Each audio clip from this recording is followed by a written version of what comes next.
আসসালামু আলাইকুম।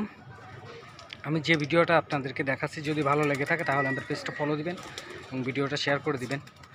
তো কবুতর সাধারণত মানুষের তত্ত্বাবধানে থাকে, বিভিন্ন কাজে ব্যবহৃত হয়। এরা প্রকৃতিভাবে বনে জঙ্গলে বাস করে। বাংলাদেশের সিলেট অঞ্চলে পাওয়া যায় জালালি জাতের কবুতর। কবুতরের সাধারণত খাদ্যর ভিতরে আছে আপনার সরিষার বীজ, ধানের বীজ, গম, ভুট্টা, এগুলা সচরাচর কবুতরগুলা খেয়ে থাকে। তা আমরা এটাই খাওয়াই।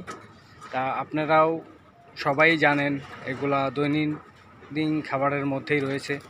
তো আপনারা সবসময় খাবারটা দিবেনই, তারপরেও আপনাদেরকে সবসময় কবুতরগুলাকে পরিচর্যা করতে হবে, কখন কোন সময় কি দিতে হবে, ওষুধ পানি সবসময় ঠিক মতো রাখতে হবে। তাহলে দেখবেন আপনার কবুতরগুলো সবসময় ভালো থাকবে এবং সুস্থ থাকবে। তো সবাই আমরা চাই আমাদের পোষা প্রাণীগুলোকে সবসময় সুস্থ রাখি, ভালো রাখি।